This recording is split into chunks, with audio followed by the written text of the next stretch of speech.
Should I go ahead?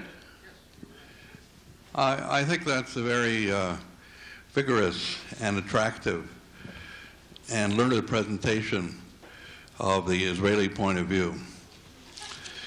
And there is a very deep tradition behind it, and there's great resources behind it. Mr. Malkin's a brilliant man and a very committed man. He says we need answers, and let me very, very briefly outline an answer from a non-Israeli point of view. I won't say an anti-Israeli point of view, but a non-Israeli point of view. What you have here, as far as I can see, is what I would call a very successful post-Reconstructionist synagogue led by an unusually capable rabbi. And a wish to go beyond that level, and the beginnings of going beyond that level, at least geographically, to Los Angeles, to Israel principally, as far as I could see. Although in Israel you're dealing with service to a very special clientele of Russian immigrants, but that's a very worthy and clever thing to do. But if you want to go to another level, to create some great movement that is going to be transformative in Jewish life in this country and in other countries, I don't think the prescription given by Mr. Malkin, however eloquently, of the Israeli secular Judaism rooted in, as he very well said, Eastern Europe secular Judaism, going back to the age of parrots and Mendel Mach's Forum, I don't think that is going to succeed in this country. It'll result in more assemblies, an infinite number of assemblies like this, and enthusiasm among some people, as there is in this audience, but I don't think is going to really affect significantly the vast number of unaffiliated, assimilated, intensely secularized American Jews who will only increase in number. So this is the points I wish to make very briefly. One, if history teaches us anything, and I'm not sure it does, but if it teaches us anything, it is that new religious movements, and what you are really looking for is a new religious movement, going beyond the post-Reconstructionist phase. New religious movements succeed by opposition and by separation, not by inclusion and looking to pacify the establishment. I know this will arouse plenty of groans in the audience, but Shoshana Cardin is not your friend. She is your enemy. She represents the old establishment. She represents conservative Jews. She represents those people who had a stranglehold on Jewish organization in this country for 50 years and have blown it. They may have transported billions of dollars to Israel, but at the same time they allowed the infrastructure, the educational and intellectual infrastructure of American Judaism to decline to its miserable point in which it exists today. The great religious leaders, whether Wesley or Luther or Baal Shem Tov or Pat Robertson, have succeeded by defining their differences, their separation, not by seeking to receive awards and prizes from the establishment. Secondly, new religious movements succeed by charismatic leadership. You either have charismatic leader or leaders, or they do not succeed. And that's very hard to find. The fundamentalists have succeeded because they had Pat Robertson and two or three other people. This movement will succeed if you have charismatic leadership. Charismatic leadership is capable of making people feel good. It's capable of bringing people out of the misery of their daily lives and giving them a vision.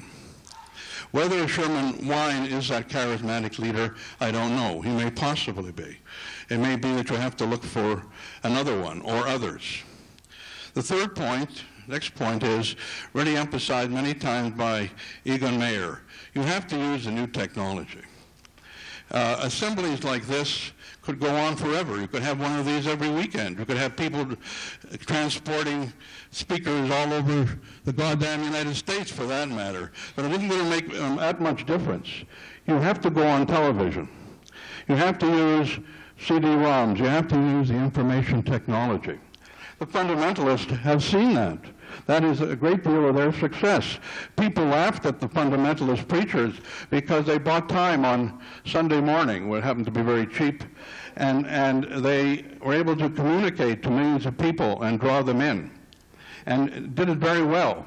Some of them were distasteful and raffish, but if you actually look at Pat Robertson and the 700 Club, this is excellent TV.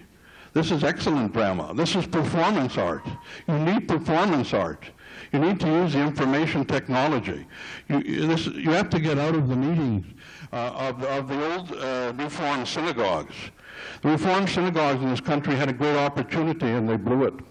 And you have to go beyond that stage. It doesn't matter whether you light candles or don't light candles, whether you say the old prayers or you don't say the old prayers. It's the medium through which you communicated that seems to me to be the most important. All right, I'm almost done. The next point is this. You have to bring in the young. It's not important what people in my generation say or think. It's not the graybeards around this table, with very few exceptions. All right, what they think. It's not what Cantor thinks, it's not what Silverman thinks, it's what the people between 15 and 45 of both genders think and believe. And since these people are embedded in in American popular culture very deeply, since they are part of the MTV and post-MTV generation, you have to, since they are very deeply moved by American popular music and popular art and popular drama, you have to communicate with them through that means. If not, I don't see how you're going to communicate with them. There will always be a few intelligent, committed people in the younger generation who can listen to sermons, who can listen to Israeli speeches and be very deeply moved. But you are not looking for the people. You're not trying to preach to the converted. You are trying to preach to the unconverted. That is the point. You're trying to do what the people, Protestants in Victorian England said. They wanted to convert the unchurched. It's easy to preach to the converted. And how can you preach to the unconverted who belong to American popular culture unless you're willing to use that culture, all right? And therefore, I would say again, you have to consider American music. You have to consider rock. You have to consider folk music. You have to develop a new liturgy. That doesn't mean you have to abandon the old liturgy. But for heaven's sakes, the liturgy that is still used in the Reformed synagogue is still the old liturgy of the Middle Ages. Let the Middle Ages alone. See, try to go into the 21st century, not the 13th. And finally, you have to consider that what people want is a lot of help and a lot of comfort in a very atomized, anomic society. You've got the young to care about, and you've got the old to care about. If you go into a Jewish nursing home, your heart will break, not only because these are sick people, but because they are abandoned people. A great religious movement in this country will succeed in the ways I have suggested, by charismatic leadership, by new technology, and also by counseling, by helping people. That is something else that the fundamentalists saw right away. They saw that people in middle-class American culture needed a lot of psychological help. They needed a lot of support, and that is what this movement will also need. Thank you.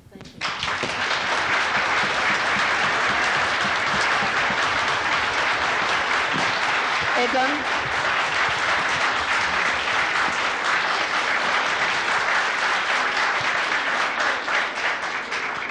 I guess I will pick up where Norman left off and actually reference back to the wonderful presentation that Yaakov Malkin gave to us. He defined a very simple and very attractive model of what it takes to get people together in the form of a congregation. And I think he's absolutely right. We seem to have a feeling for three-legged stools. You need a place, a time, and a person to lead them. And I guess a charismatic leader can only make it better. There's one very important component that I think was left out, and I want to go back to yesterday's presentation by Joel Feinberg as to motivation. And he talked about either benefit or responsibility. That is, you could have a place, you could have a time, you could have a wonderful leader, but why on earth will anybody show up unless they are motivated? And so we have to go back to the question of what motivates people. Responsibility, well, you need a lot of emotional foundation and a lot of knowledge to feel a sense of responsibility. Benefit, in a competitive environment, I only know benefit by comparison. If we want to appeal to people on the basis of benefit, then I think we have to listen very carefully to all the points Norman just made about what else is out there in the cultural ambiance that is appealing to people, because that's the only way in which they will find benefit. And frankly, as erudite and brilliant as we all are, I don't imagine that the roughly 1.7 million unaffiliated Jews and their non-Jewish partners will find a great deal of benefit in listening to us for 2.5 days. We find a great deal of benefit in listening to one another because, in fact, most of us are intellectual isolates, and I, for one, am deeply grateful to this movement for bringing us together in this colloquium. I find an enormous amount of appealing community here, but the people I study would not. What they're seeking is precisely the short answers, the comforting shoulder, the care in the face of adversity. That will motivate. And then you can bring them to the place at the appointed time with the appointed leader. But it seems to me we cannot escape the lesson of the Shema, which is based on Ahava. V'ahavta is an essential component of what drives people to the place at the appointed time. And I don't think that the institution, I think Norman is right about the impoverishment of the institutions and how they have undermined spending on precisely the infrastructure that builds motivation. Education is, unfortunately, the overused term because it is too informationally loaded and doesn't touch the emotions. And I think if there's a major problem with American and perhaps even Israeli Jewish education, is that it is highly cerebral and doesn't touch the emotion. So I think that we need to focus on that fourth component in order to make the other three work.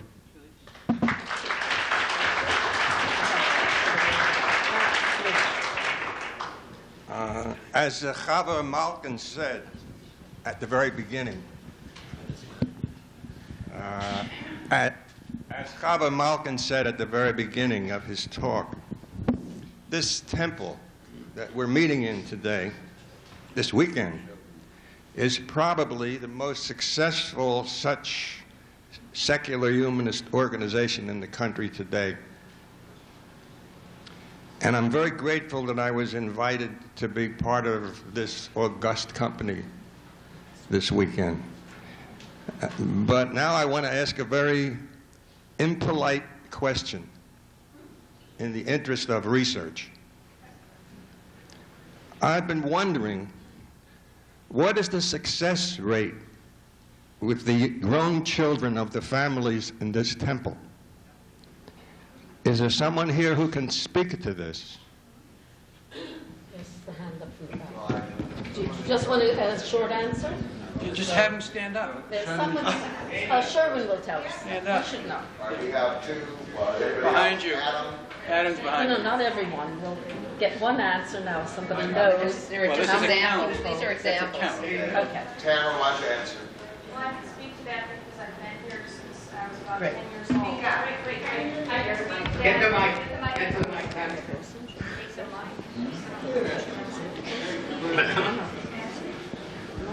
Well, I can speak to the concern of whether or not what we do here at the Birmingham Temple has enough sustenance to carry young people into wanting to perpetuate Judaism and humanistic Judaism when they grow up. I've been in the Birmingham Temple since I was about 10, and I was bat mitzvahed here. In fact, I've spent way too much time in my life in this room. And I, ever since I was very young, was very connected to humanistic Judaism. It was emotionally a very important place for me to be. Whenever I came here, I felt very much at home, and very much loved being with Rabbi Wein, and I am now spending my life studying to be a humanistic rabbi. So there's nothing that has touched me in my life more than this temple and the message of humanistic Judaism, and nothing that I want to do more with my life than carry that message on to generations to come. So it worked for me.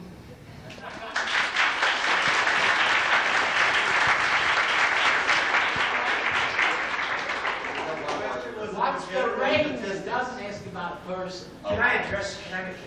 Just a second. Well, I think we want to move on. We have to have a chance, give a chance to Yaakov to reply to what you've been saying.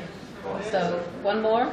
All right. Who was in turn? Just Yes, I'd like to say something. I've enjoyed this conference a lot, and I really appreciate it. Rabbi. Thank you. I want to thank Sherwin and everyone who put this on. This has been fantastic. But this question, I was waiting to hear. Look around you, and you see the answer.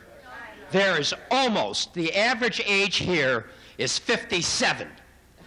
I see members here who have children who belong. I have children who belong. Where are they? And I can tell you there are some Tammys, and that's great. We don't have enough, and this is the biggest concern we have to face.